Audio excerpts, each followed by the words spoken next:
Justice बेला त्रिवेदी अपने आखिरी कार्यकाल से लगभग 20 दिन पहले रिटायर हो गईं और वैसे ही जस्टिस ओका अपने आखिरी कार्यकाल से 1 दिन पहले रिटायर हुए।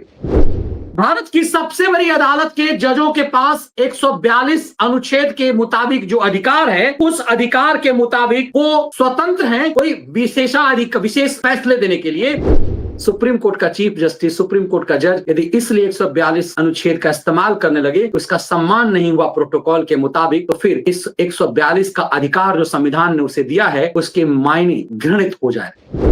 क्योंकि ये माना जा रहा है कि यशवंत वर्मा यदि पकड़े जाएंगे, यशवंत वर्मा से सख्ती से यदि पूछताछ होगी तो फिर बहुत सारे ऐसे सुप्रीम कोर्ट के फिक्सर्स फंस सकते हैं।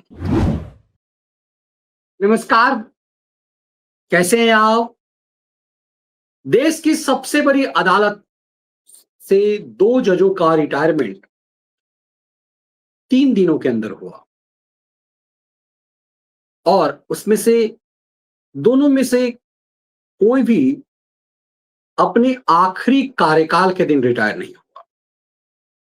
जस्टिस बेला त्रिवेदी अपने आखिरी कार्यकाल से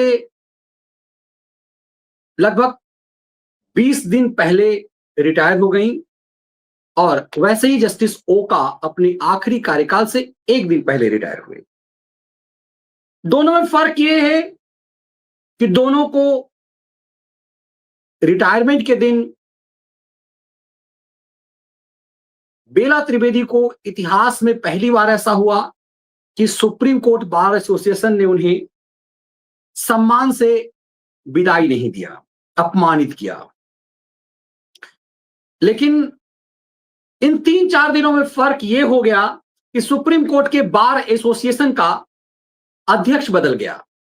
सिब्बल के बदले Vikas Singh supreme court bar association के प्रेसिडेंट बन गए। खिलंदर सिब्बल ऐसा नहीं कि अध्यक्ष बनने के बाद वो खेल नहीं करेंगे। जस्टिस अभय ओका और जस्टिस गवई दोनों महाराष्ट्र से हैं। दोनों ने तय किया है कि रिटायरमेंट के बाद वो साथ मिलकर काम करेंगे। दोनों पिछले 40 साल से मित्र हैं। लेकिन अभी हम बात इस पर नहीं करेंगे कि बेला त्रिवेदी के रिटायरमेंट के बाद फेयरवेल क्यों नहीं हुआ। ये मुद्दा बहुत बड़ा है जो आगे तक जाएगा कि कैसे सुप्रीम कोर्ट के जजेस फिक्सरों के दबाव में होते हैं और बोल नहीं पाते। अभिव्यक्ति की आजादी की बात करने वाले, लोकतांत्रिक मूल्यों की बात करने वाले देश के सुप्रीम कोर्ट के जजेस भी फिक्सरों के खौफ में किस तरह से अलोकतांत्रिक होते हैं, किस तरह से अपनी अभिव्यक्ति, अपनी मुंह खोलने की हिम्मत नहीं हो पाती। किसी फिक्सर्स के सामने हमारा सुप्रीम कोर्ट का जज इस कदर लाचार क्यों होता है कि वो बोल नहीं पाता है। और जो देश की सबसे बड़ी अदालत का जज यदि इस कदर लाचार, बेबस हो कि वो अभिव्यक्ति की आजादी के अधिकार का प्रयोग ना कर पाता हो, जो लोकतांत्रिक ना हो, ये बात मैं नहीं कह रहा, रिटायर होते समय में जस्टिस ओका इशारा कर रहे हैं। जस्टिस ओका वो सब बात नहीं कह रहे हैं जिसको बोलने की जरूरत है, बस समझने की जरूरत है। सुप्रीम कोर्ट के जजों के पास संविधान के अनुच्छेद 142 में एक विशेष अधिकार है और वो अधिकार सुप्रीम कोर्ट के जजों के पास ये है कि वो कुछ भी कर सकते हैं। भारत की सबसे बड़ी अदालत के जजों के पास 142 अनुच्छेद के मुताबिक जो अधिकार है, उस अधिकार के मुताबिक वो स्वतंत्र हैं कोई विशेष फैसले देने के लिए जो संविधान और कानून में उसकी व्याख्या नहीं है। मतलब सुप्रीम कोर्ट के जजों के पास वो सुप्रीम पावर है कि संविधान और कानून में यदि ऐसी कोई व्यवस्था नहीं है, अपने विवेक से वो फैसला दे सकते। यही अधिकार सुप्रीम कोर्ट के जजों को सुप्रीम बनाता है कि कई बार मानवीय आधार पर वो फैसला कर सके, कई बार अपने विवेक से फैसला कर सके। ये संविधान ने हमारे सुप्रीम कोर्ट के जजों को यह अधिकार दिया है और इसी अधिकार के आधार पे जस्टिस BR गवई अपनी अपमान का बदला महाराष्ट्र के अधिकारियों से लेना चाहते थे, महाराष्ट्र की सरकार से लेना चाहते थे। जब महाराष्ट्र की सरकार ने बतौर सुप्रीम कोर्ट के जज उन्हें महाराष्ट्र पहुंचने पर वो प्रोटोकॉल के मुताबिक जब सम्मान नहीं दिया तो उन्हें गुस्सा आया और उन्होंने कहा कि मेरे पास संविधान के अनुच्छेद 142 के तहत अधिकार है कि मैं कुछ भी कर सकता हूं। मतलब सरकार को बर्खास्त कर सकते हैं, अधिकारियों को निलंबित कर सकते हैं। थर थर कांपने लगे अधिकारी, क्योंकि इस देश की सुप्रीम कोर्ट के पास सुप्रीम पावर है। और संविधान का अनुच्छेद 142 सुप्रीम कोर्ट के एक जज को यह अधिकार देता है कि अपने विवेक से कुछ भी कर सकता है। कुछ भी मतलब कुछ भी, कुछ भी मतलब कुछ भी, मतलब जो संविधान, न्याय और कानून में जिसकी व्याख्या नहीं है वो भी। तो इस हिसाब से शायद हमारे मिलॉर्ड 142 का अधिकार में उनका ईगो हर्ट हुआ, उनका सम्मान नहीं हुआ, तो वो 142 का अधिकार यूज करना चाहते थे। लेकिन जस्टिस ओका ने भी 142 का उपयोग किया। जस्टिस ओका ने कहा कि संविधान के अनुच्छेद 142 में सुप्रीम कोर्ट के जजों के पास सुप्रीम पावर है। उन्होंने इसका उपयोग बलात्कार के मामले में सजा पाए हुए, 20 साल की सजा पाए हुए एक पति को बरी करते हुए दिया। सुनने में बड़ा सहज लगता है, लेकिन सही मायने में यह मानवीय आधार पर किया गया फैसला है। और जस्टिस ओका ने यह कहा कि यह नजीर नहीं बनना चाहिए, यह विशेष मामला है।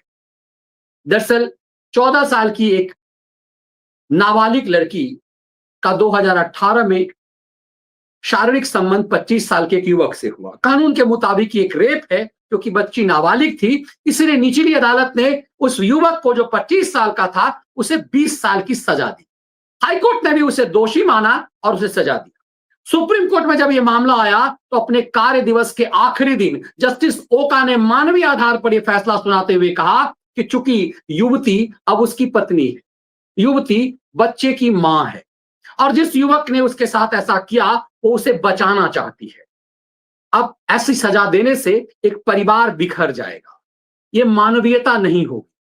और उन्होंने कहा कि ये एक मानवीय आधार पर दिया गया फैसला है, जो मैं संविधान के अनुच्छेद 142 के तहत उपयोग कर रहा हूं, क्योंकि संविधान के अनुच्छेद 142 सुप्रीम कोर्ट के जज को सुप्रीम अधिकार देता है। यह फैसला जस्टिस ओका ने मानवीय आधार पर दिया। 142 का उपयोग उन्होंने किसी ऐसे परिवार को बचाने के लिए, एक बच्ची को, एक महिला को, एक पति पत्नी को स्वच्छंद जीवन जीने के लिए दिया, और कह दिया कि नजीर नहीं बन सकता। 142 का उपयोग कोई व्यक्ति इसलिए करना चाह रहा था कि उसका सम्मान नहीं हुआ। बाद में इस मामले में एक जनहित याचिका आई, मिलॉर्ड आपका सम्मान नहीं हुआ, इसलिए आप एक याचिका लीजिए और इसके आधार पर महाराष्ट्र हाईकोर्ट को सजा दीजिए। उन्होंने कहा नहीं, तुम आए हो लोकप्रियता हासिल करने के लिए। यह मामला रफा दफा हो गया और मेरा सम्मान बहुत हुआ वहां। सीजीआई का सम्मान नहीं हुआ, इसलिए वो 142 अनुच्छेद का उपयोग करना चाहते थे। मतलब सुप्रीम कोर्ट का जज, सुप्रीम कोर्ट का चीफ जस्टिस, सुप्रीम कोर्ट का जज यदि इसलिए 142 अनुच्छेद का इस्तेमाल करने लगे तो इसका सम्मान नहीं हुआ प्रोटोकॉल के मुताबिक, तो फिर इस 142 का अधिकार जो संविधान ने उसे दिया है उसके मायने घृणित हो जाए। जस्टिस ओका ने 142 अनुच्छेद का सम्मान बढ़ाया है। 142 इसलिए नहीं है अनुच्छेद कि कोई जज ईगो के लिए इसका इस्तेमाल करे कि मेरी इज्जत नहीं हुई।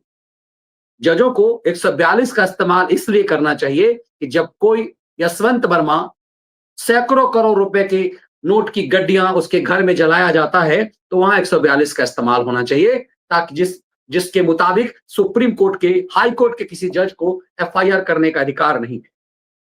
142 का इस्तेमाल तो मिलॉर्ड वहां भी हो सकता था, जो आपके सम्मान नहीं करने के कारण आप इस्तेमाल करना चाहते थे।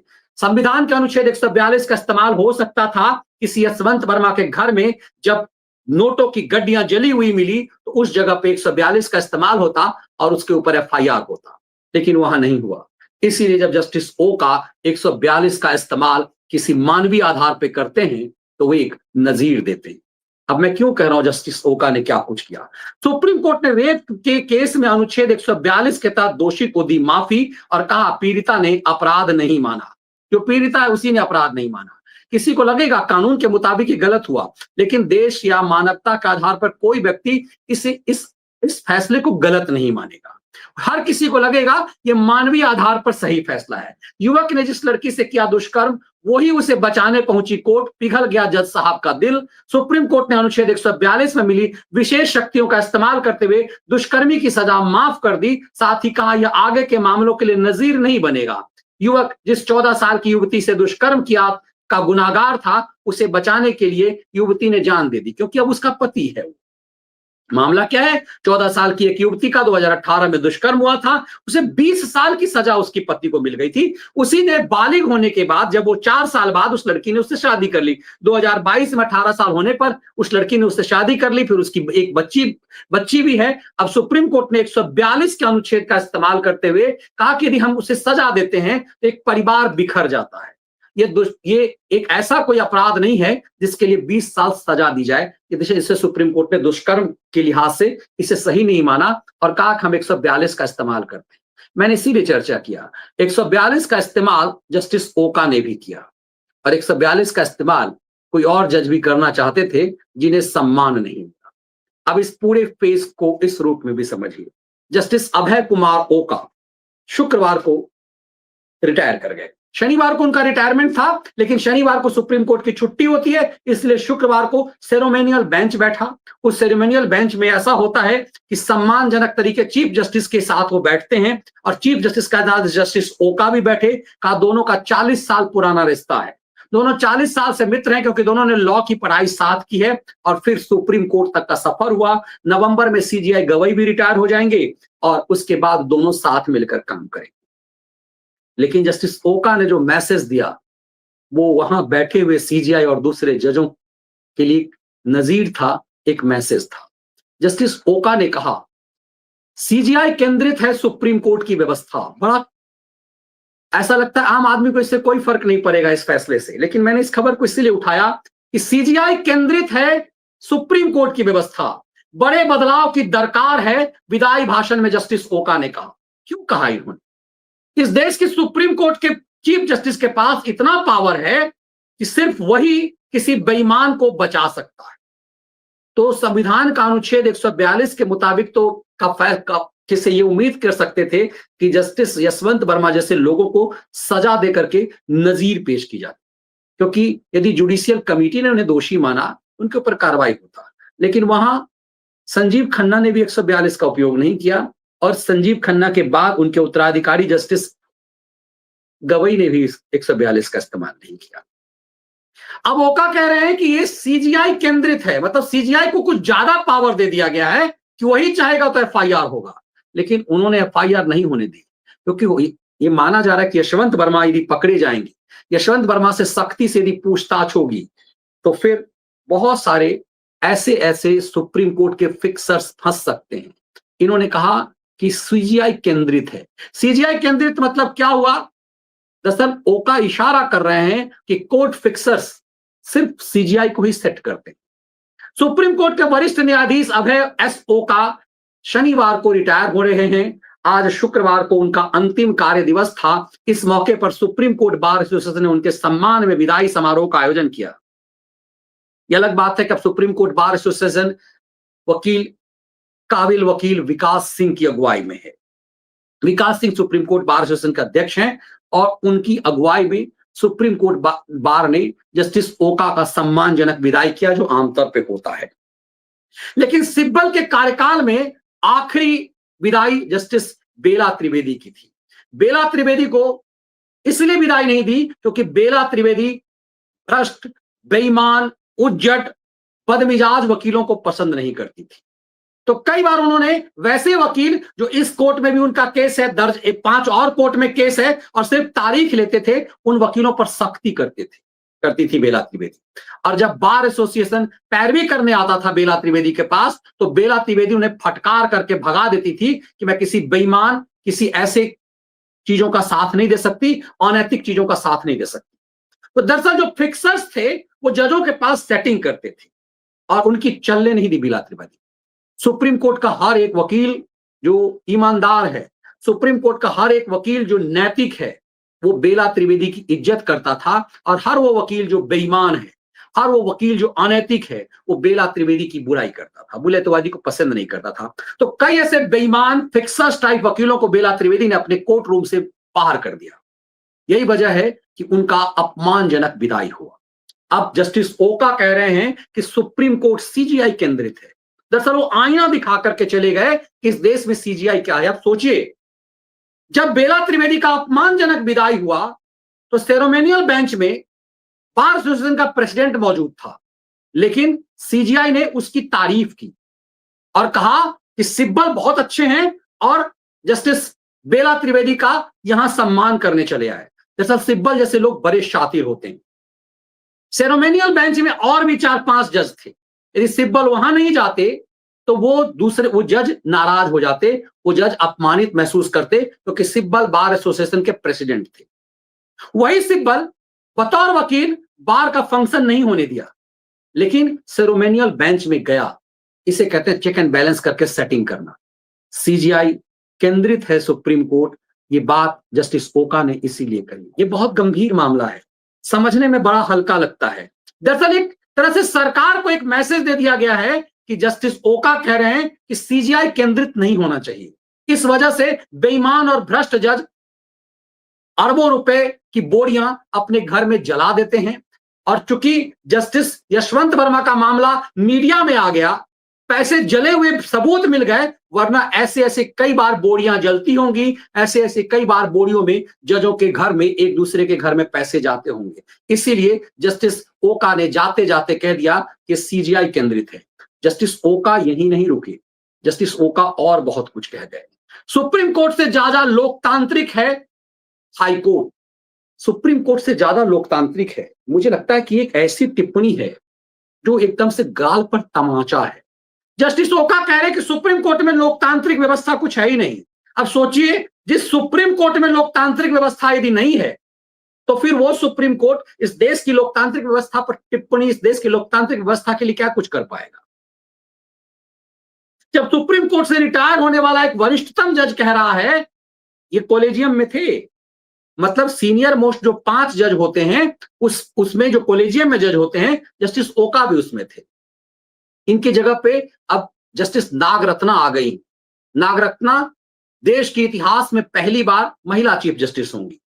जस्टिस नागरत्ना इन्हीं की जगह पे अब कॉलेजियम में आई। कॉलेजियम में आने वाले जज के मायने होते हैं, और कॉलेजियम में आने वाले जज जस्टिस ओका ने एक बहुत बड़ी टिप्पणी कर दी है। उन्होंने कह दिया है कि सुप्रीम कोर्ट में लोकतांत्रिक व्यवस्था नहीं है, मतलब सीजीआई मनमर्जी करता है, और इसीलिए एक तरह से वो इंडिकेट कर रहे हैं कि बेईमान और भ्रष्ट लोगों की चलती होती है। जस्टिस